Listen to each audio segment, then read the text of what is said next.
So back in the year 2002, I almost bought one of these apartments that you're seeing right now.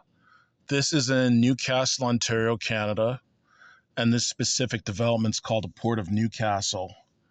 So as you saw in the very first part of the video, that's the boat marina down here.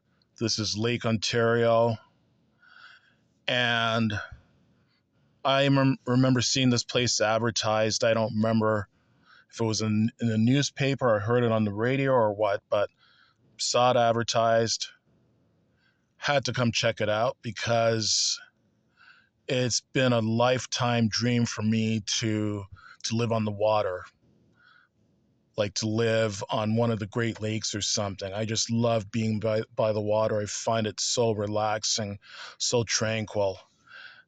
Anyways, I came down here, checked into it, came down here on the Saturday. The one bedroom apartments started at $99,900. Keep in mind this was back in 2002. So I gave it some thought, came back down here on Sunday with my checkbook and wrote a check for $500 to make a deposit. I was still living at home with my parents at the time. They were gone away for the weekend. And when they got back, I waited till we were sitting down watching Sunday night TV. And then when I thought they were into their show, I just kind of casually said, "Oh yeah, by the way, I put a $500 deposit on a condo." And they were like, "You what?" And I guess at that time I wasn't really as familiar with the real estate process and home ownership process as I could have been. Like this was my very first time. Like I had been looking at homes for a little while and thinking about moving out and all that, but this was my very first time actually making a definite move, like putting a deposit on a home. And when I did put down, it was just a $500 deposit to hold it. And part of one of the conditions of putting down that deposit was that there was a 10-day cooling off period. So if I changed my mind within those first 10 days, I could go and get back my $500 deposit. No strings attached, no questions asked. So I got talking to my parents a bit and I checked into things like getting a mortgage and did a little bit more homework on it.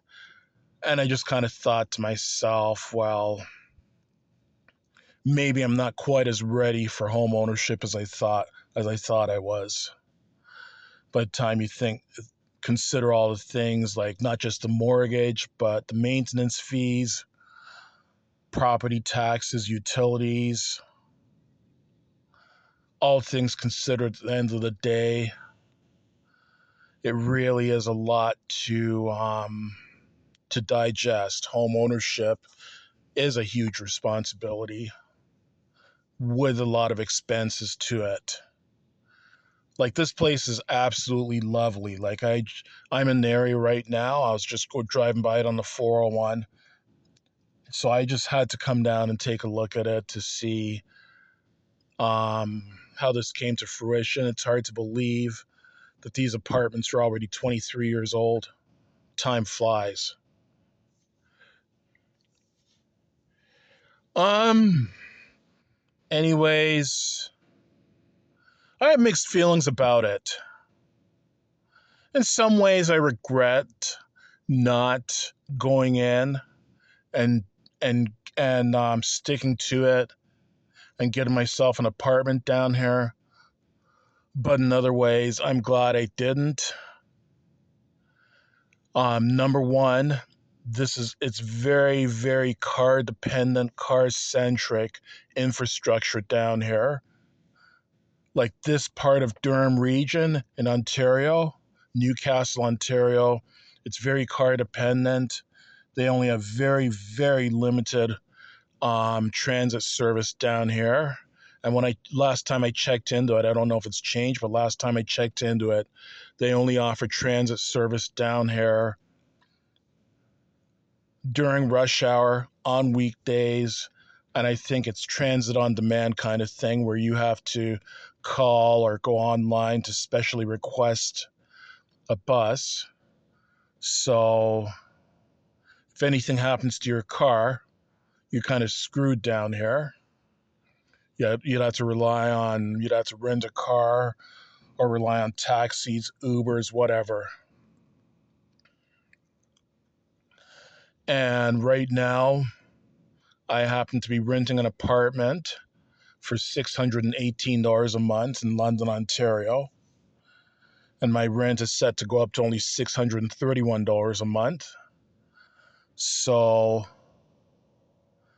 I have an excellent deal that I'm just not letting go of. I really, really, really lucked out.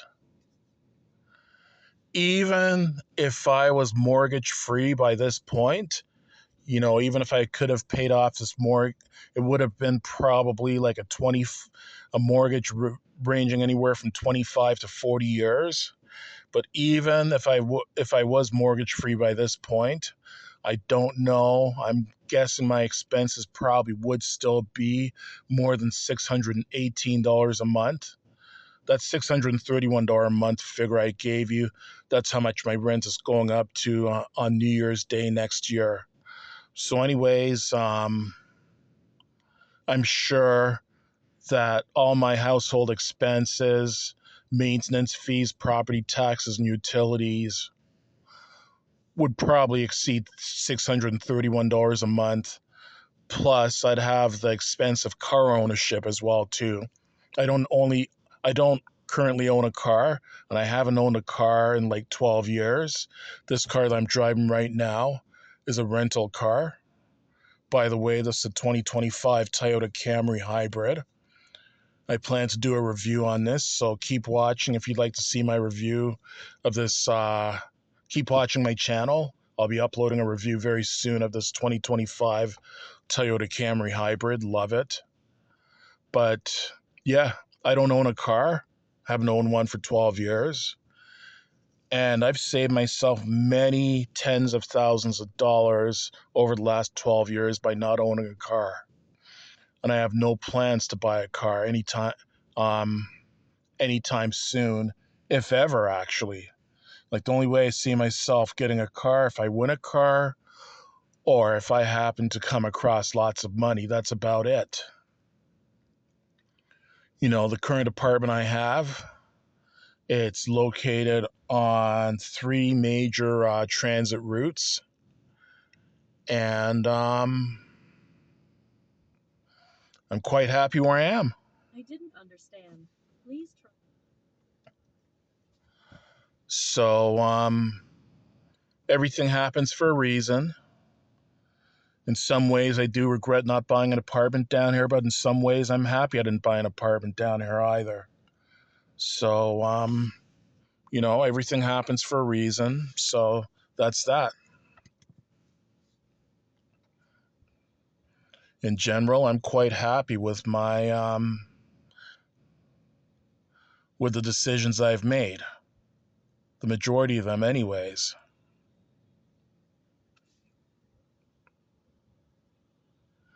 So that's my story time about the first time I put a deposit on a home. Port of Newcastle in Newcastle, Ontario, Canada.